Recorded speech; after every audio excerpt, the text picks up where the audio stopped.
मित्रों नमस्कार। ज्ञान सिंधु कोचिंग क्लासेस में आपका बहुत बहुत स्वागत करता हूं मैं। और ये गद्यांश दूसरा है, भाग्य और पुरुषार्थ का। जैनेंद्र कुमार जी इसके लेखक हैं। हम लेके आए हैं आपके लिए। और जल्दी से जल्दी आप कमेंट करते रहिए, जो भी दिक्कतें हैं आप मुझसे शेयर करते रहिए, साझा करते रहिए अपनी प्रॉब्लम्स और उनका सॉल्यूशन लेते रहिए। आप लोग हमारे चैनल से ज़्यादा जुड़ें और जो नए लोग हों सब्सक्राइब करते रहिए। तो चलो, नई बात नहीं है, बार बार हर कोई चैनल वाला कहता है, लेकिन मैं चलो शुरू करता हूँ। इसलिए मैं मानता हूँ कि दुख भगवान का वरदान है। आप स्टैंजा को ही, इसका अर्थ, इसकी भावना, इसकी भाव को समझ लीजिए तो आपके सारे के सारे प्रश्न सॉल्व हो जाएंगे। कहीं से कोई प्रश्न, इस स्टैंजा से कोई भी प्रश्न एग्जामिनर बना ले। और एक बात आप लोगों को समझ लेनी चाहिए, जो पुस्तकों में, क्वेश्चन बैंक्स में जो भी प्रश्न बना के उनके उत्तर दिए जाते हैं, वो कभी भी परीक्षा में उनके 50% नहीं आते हैं।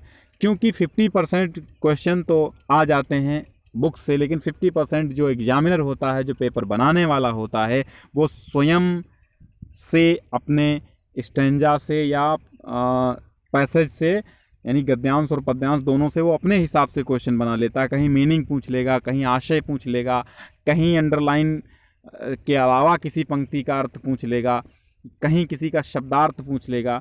तो इस प्रकार शैली और भाषा शैली ये सब पूछता रहता है। तो जब पूरे स्टैंजा का भाव, पूरे पैसेज का भाव आपको पता होगा, तो ऐसी स्थिति में आप सारे प्रश्नों के उत्तर देने में समर्थ हो जाएंगे। इसलिए सबसे अहम बात आपके लिए यही है कि आप सबसे पहले गद्यांश को समझिए, उसके भाव को समझिए, उसकी व्याख्या को समझिए, लेखक या साहित्यकार क्या कह रहा है इस भाव को समझ लीजिए। तत्पश्चात आपसे कोई भी प्रश्न उस स्टैंजा से बना दिया जाएगा, उस पैसेज से बना दिया जाएगा, आप उसको सॉल्व कर लेंगे। तो चलिए प्रारंभ करते हैं। हम आज का स्टैंजा और इसके भाव को समझाते हैं। इसलिए मैं मानता हूँ कि दुख भगवान का वरदान है। अब यहां पर लेखक क्या कह रहा है, इसकी भाव को समझो। इसलिए मैं मानता हूं कि दुख भगवान का वरदान है। अहम और किसी औषध से गलता नहीं, दुख ही भगवान का अमृत है। वो क्षण सचमुच ही भाग्योदय का हो जाता है अगर हम उसमें भगवान की कृपा को पहचान लें। यानी अब लेखक इतनी बात कहता है कि दुख जो है वो भगवान का वरदान है। क्यों दुख को भगवान का वरदान माना है? इसलिए कि जब दुख मनुष्य पर पड़ता है तो उसकी अहंकार भावना समाप्त हो जाती है, उसका अहम नष्ट हो जाता है। क्योंकि दुख ही वो औषधि है जो अहंकार को नष्ट करती है, घमंड को समाप्त करती है। तो ये दुख है।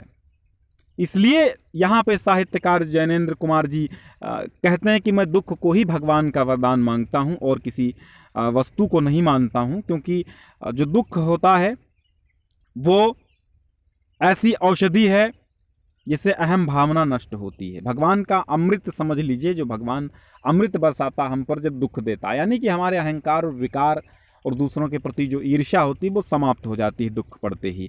वो क्षण सचमुच ही भाग्योदय का होता है। और जब हम अहम भावना से, अब पिछले स्टेंजा में हमने आपको बताया, जब हम अहम, अगले स्टेंजा में आपको बताया जाएगा पैसेज में, कि जब हम अहम भावना से वियुक्त हो जाते हैं, अलग हो जाते हैं, तब हम भाग्य से जुड़ जाते हैं। यानी जब अहंकार नष्ट होगा।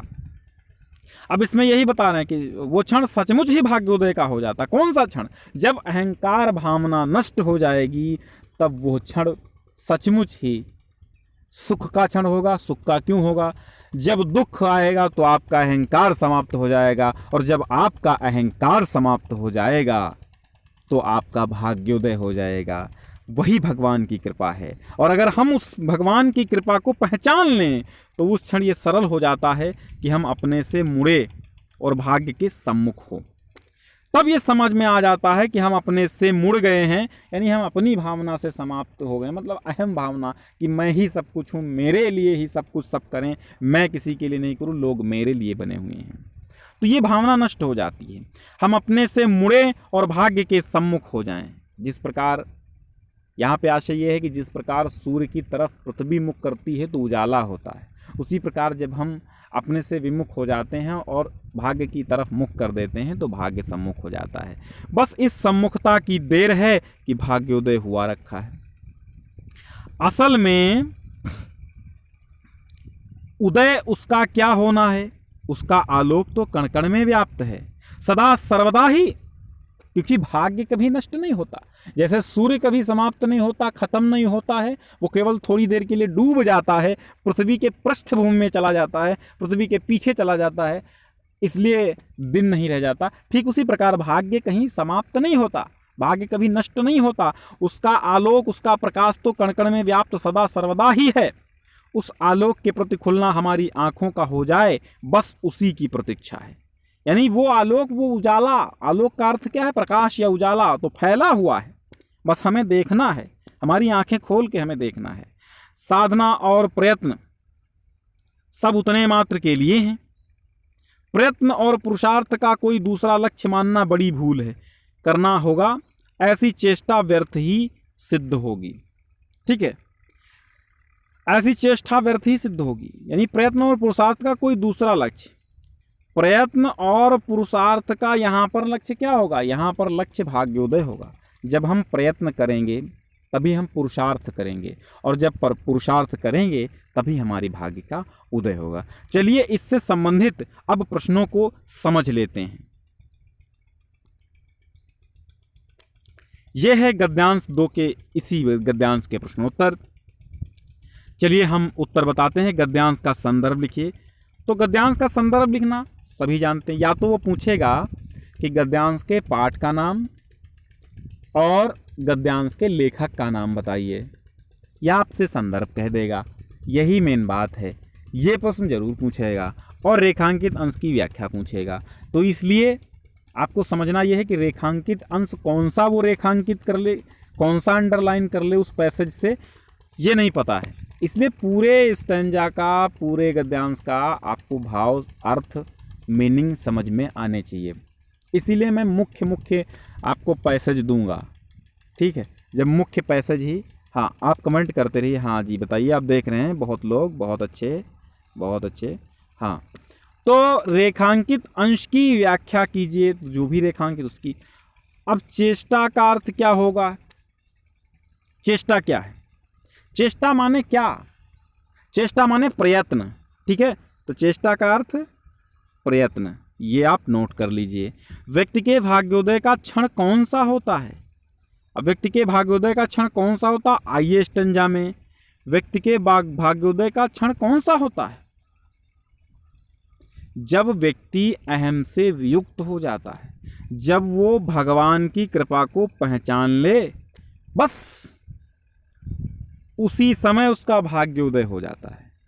समझ में आया? चलिए अब है व्यक्ति, लेखक के अनुसार दुख ईश्वर का वरदान है, क्यों? हमने बताया ना, दुख ईश्वर का वरदान है, क्यों?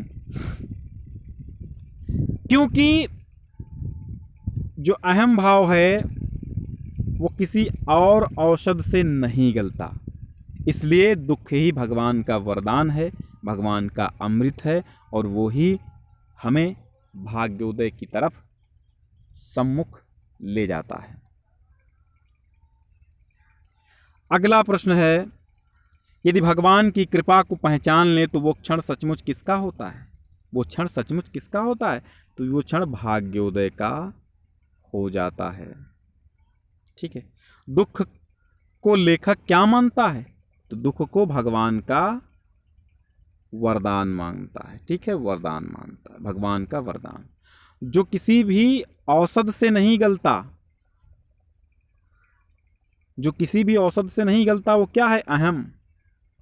अहम क्या है, अहंकार, स्वयं के प्रति आस्था रखना ही अहम है, और वो किससे गलेगा, दुख से, वो किसी अन्य दवा से नहीं गलता। तो कैसा लगा आज का वीडियो, हमें अवश्य बताएं, कमेंट करते रहिए, ऐसे ही प्यार बरसाते रहिए। बहुत बहुत धन्यवाद। जय हिंद, वंदे मातरम।